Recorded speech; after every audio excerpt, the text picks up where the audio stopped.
everyone, it's Michelle Caruana from Play Cafe Academy, and in today's video I'm going to share a bunch of tips on how to avoid getting your ad account disabled and how to stay out of Facebook jail.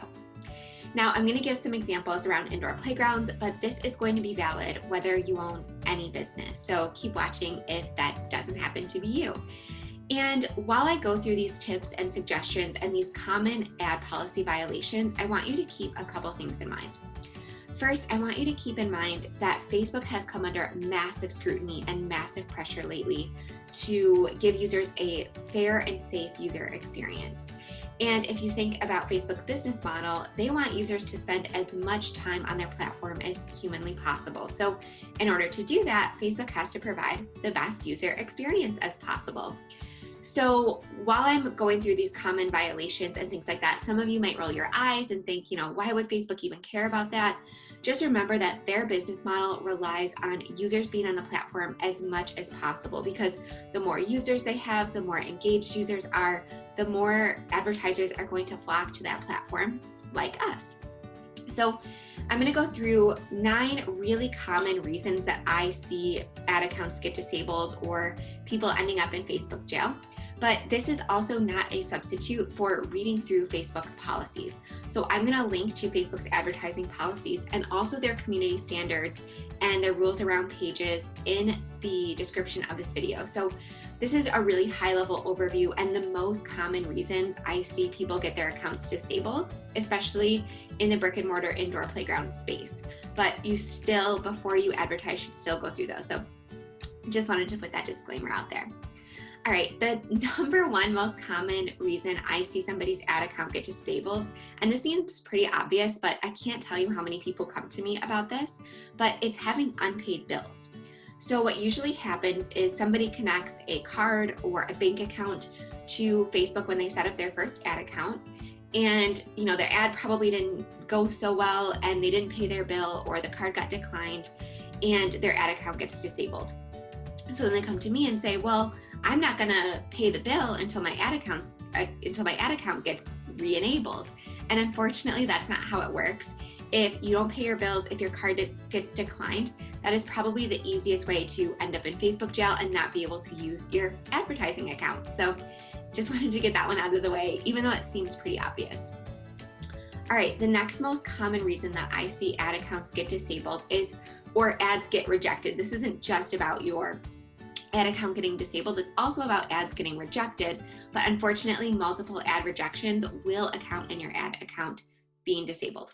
So a lot of people have this misconception that you can't identify people's personal attributes, or you can't talk about somebody's personal attributes in Facebook ads. You absolutely can. However, there are some things that Facebook wants you to avoid, and they mainly want to, again, keep the user experience positive. So they really want you to avoid using any negative language, and they also want you to avoid discriminating against anybody. So again, I urge you to go look at this full list inside of Facebook's advertising policies, but you cannot call out people's personal attributes that are based on race, sexual orientation, family status, things like that. And again, Facebook wants you to spin everything in a negative light, because if somebody hops onto Facebook and sees an ad about, being massively overweight or feeling bloated and tired, they're probably going to be a little bit triggered and they're going to feel sad, and they're probably going to hop off of that app and do maybe a happier activity. So I'm going to give you some examples.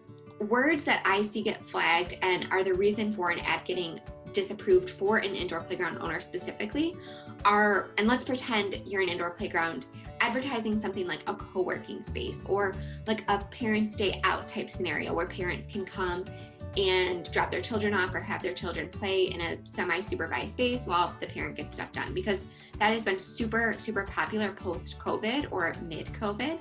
Really, so some words that will get flagged every time because of their negative connotation are stuck, overwhelmed, desperate, lonely, stir crazy. And then if you're not in the indoor playground industry, anything like overweight, bloated, tired, anything that has somebody's personal attribute shown in a negative light is going to get flagged and will not get pushed through. So again, Facebook wants to keep the user experience positive, so they keep using the platform. So instead of saying like feeling stuck or overwhelmed working at home with your kids, they'd want you to say something like, get your checklist accomplished while your child learns and plays, because that still hints at that pain point of your ideal customers, but you're now framing it in a solution and not around the problem. So again, even though you feel like you're offering a solution to people, Facebook wants you to spin it in a positive way.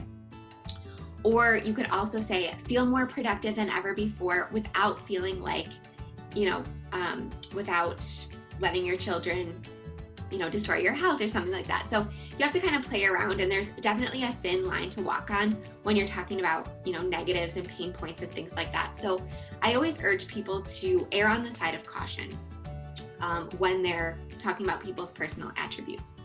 Another example, instead of saying feeling lonely as a stay-at-home mom, like if you're advertising a mom's night out or a get-together or something like that, you can say something like connect with other parents as your children socialize. So that would be another good example. So again, what I want you to take away from this is you can still hint at what your ideal customer is struggling with, but you need to frame it around the solution. How are they going to feel after they take you up on your offer? How are they going to feel after they engage with your services? I want you to keep that in mind and always put it in a positive light. All right, number 3, and this is so common. And again, this is a huge misconception because a lot of people do it. And this is asking for artificial engagement. So what do I mean by that? And I'm actually going to read from Facebook's advertising policies because this is, again, so common. So it says, and this is really around contests or promotions, and a lot of people think this is okay because a lot of people get away with it, but that's because they're doing it organically, so they're not paying for this promotion, they're just relying on free social media traffic to get the word out. But as soon as you start putting advertising dollars behind a promotion that violates this rule, it's going to send an instant flag to Facebook. They're going to scrutinize it a lot harder than if you weren't paying for that promotion, like if you were to boost a post or create an ad around this promotion. So be really careful because this is a very easy way to get your ad account disabled and for you to be out of luck. All right, so it says personal timelines and friend connections must not be used to administer promotions. For example, share on your timeline to enter or share on your friend's timeline to get additional entries. And this is also a violation.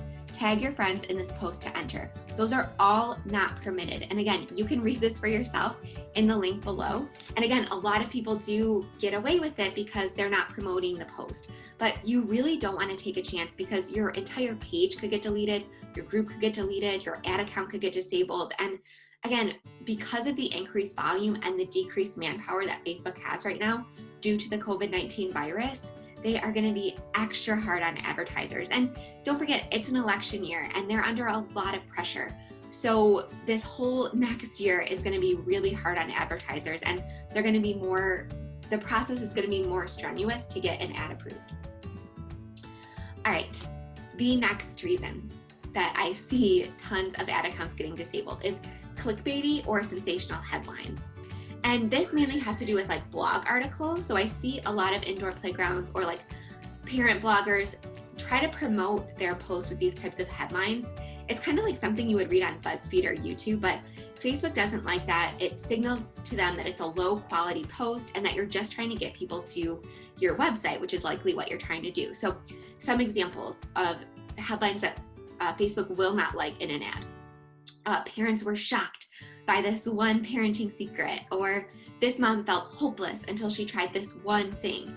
So when you're putting your headlines together, make sure you're not making any sensational claims. Make sure you're not doing anything like clickbaiting or anything that's going to kind of signal to Facebook again that you're trying to just get people to click over and you don't really have a quality piece of content on the other end of that click. All right, the next reason, and this one is also super common, is landing page experience. So if your website is too slow, if your landing page takes too long to load, if your landing page is poorly designed, if you have too many pop-ups or ads on your landing page, if your landing page experience or whatever offer you're making on your landing page doesn't match what you're promising in the ad. So if you're kind of doing like a bait and switch type thing, Facebook is smart enough to not only read the copy, not only look at the video and the image and the headline of your ad, Facebook also interprets all of the text on your landing pages. And I've also heard that Facebook can also kind of go through your entire funnel experience. So go to your landing page that your ad takes a user to. Go to the thank you page. So be really cognizant of how you're designing your landing page, because even if it works correctly, even if you think it's designed okay, if people click from your ad to your landing page and bounce immediately, so they don't opt in or they don't stay very long on your page, that's again going to send a signal to Facebook and send them like a piece of information that your landing page experience is not desirable because people aren't taking action. So Facebook is going to show your ad to less people and your ad costs are going to skyrocket. So if you need any landing page tips or anything like that on how to design a really high converting landing page experience, I did start a new marketing specific YouTube channel. I'm going to link to it in the description of this video. But I'm going to really focus all on marketing stuff there. So you can go ahead and follow that for free. Or you can always follow my Marketing Junkie podcast, available on all platforms. All right, the next reason that ads will get disapproved is too much text. Now, this rule's been out there for a while, but people still get confused because a lot of people think it's only important for images. However, if your video, especially if your video thumbnail, has more than 20% of the entire image being taken over by text, that is going to signal to Facebook that, again, it's a low quality piece of content for whatever reason, and they're not going to approve that ad. So there used to be the text overlay checker. Now you can actually make sure that your text is good right in the ad publishing tool. So make sure that even if Facebook says it's okay, but your delivery is going to be impacted, I would still go in and redesign that ad or remake that video or even just change the thumbnail, because you really want the green thumbs up from Facebook that your delivery is not going to be impacted at all by the text in your image or your video. Because if Facebook is telling you that you have too much text and your ad costs are going to be up, we're in the last quarter of the year. If you're watching this, in the last quarter of 2020, holidays are coming up, ad costs are going to go up anyways. You do not want to be, having your ad costs increase even more by something that you can so easily control. So not more than 20% text, but just as a general rule, keep text at an absolute minimum. All right, next is spelling and grammar. So a lot of people will hop on Facebook, do a quick post from your phone, and then try and promote it through Facebook Ads Manager or try to boost that post. However, if you don't run things through a spelling and grammar check, that's again going to send a signal to Facebook that it is not a quality piece of content. It's not going to deliver a good user experience. So not only are they probably going to reject it, but they might penalize your ad account in the future when you try to run future ads, or it could just disable it altogether. So what I like to do is I like to write all of my ad copy in Google Docs so that not only I prevent it from, getting lost if the Facebook Ads Manager or my Facebook page refreshes. Google Docs automatically saves, unlike Facebook. So it's just a best practice to make your ad copy in either a Word document or a Google Doc, because it's going to save it, and also it's going to run it through a more scrupulous spelling and grammar check to prevent your ad account from getting disabled or your ad from getting rejected. And this also, again, goes for your landing page, your thank you page, all of that stuff. Facebook has the ability to read and interpret all of that. Now, disruptive video. This is number 8 if you're keeping along. And this one is kind of new. So if you guys are Canva users like me, you'll see all of these new social media templates and these like animated video templates that you can use. However, some of them Facebook advertising policies do not like. So basically anything that has flashing lights, or I've seen Canva templates with like that hypnotic wheel, really anything that's going to be disruptive to somebody's scrolling experience in an artificial kind of like stagey way, Facebook is not going to like. So a lot of times I will do like stars, or I'll have something like spinning or something moving in my video ad. And again, I like to err on the side of caution. I don't like to make it too flashy. A couple animations in your video are okay for a Facebook ad, but if you go over the top, Facebook is going to reject the ad. And again, multiple ad rejections will result in your account being disabled. So be really careful. Make sure you're not overdoing these animations with the Canva templates. and just make sure it's not overly disruptive. So if you need more information, again, the link to the advertising policies is below. That one is a little bit more subjective. It basically, you can't really measure how disruptive a video is, but again, I would just stick with a few little animations or stop scrolling features in your ad, because we do want people to stop scrolling, but we don't want to be overly obnoxious about it. All right, the next way that you can get your ad rejected is making time-sensitive promises, or this kind of ties into those sensational promises I mentioned.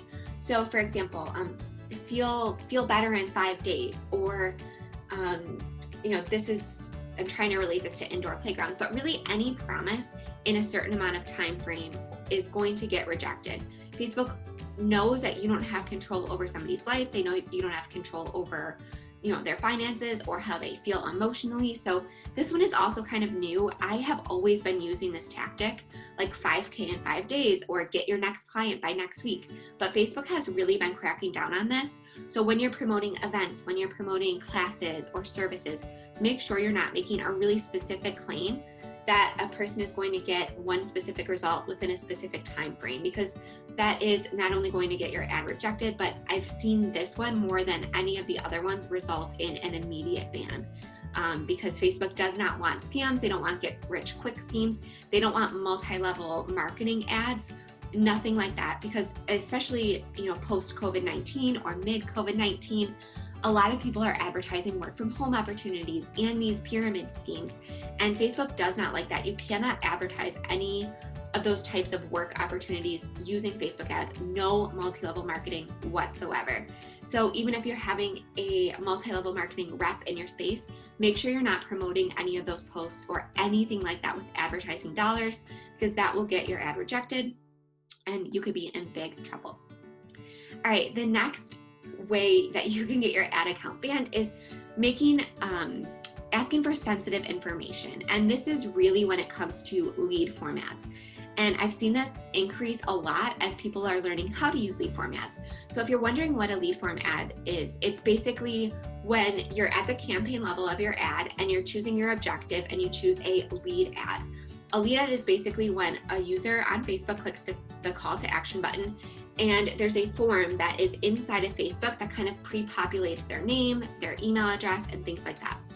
Now, a lot of clients that I have, like chiropractors or mental health practitioners, they will want a little bit more information about somebody in addition to their name and email address. But that is not allowed. So, for example, you can't ask anybody income status. You can't ask anybody physical health status or mental health status or anything like that. That is not allowed. Any usernames and passwords, really any sensitive information. So if you feel like you may be affected by this rule, definitely go and see the full list of things you cannot ask people. I think it's going to be really enlightening for you. And I do have one little tip about what to do, a step you can take before you ever run an ad that can really ease a lot of headaches if you do end up getting your ad account disabled. So I'm going to hop in and show you this really quick. And just to reiterate, you should be doing this right now before you run an ad, because once you get your ad account disabled, you will not be able to do this. You will not be able to create new ad accounts once your account has been disabled. All right, let's do it. All right, so the first place I want to bring your attention to is I am in Facebook Business Manager. And if you don't have a Facebook Business Manager, if you're accessing your account from a personal account, I'm going to click to a link on my other YouTube channel that shows you how to set up your business manager. That is also very important. But I'm just going to click this, and under Manage Business, you can hit Account Quality, and you can kind of see where you're at. So as you can see, we have had, for all of our ad accounts, we have had no ads rejected in the last 30 days. That just lets you know if your account is getting close to being banned.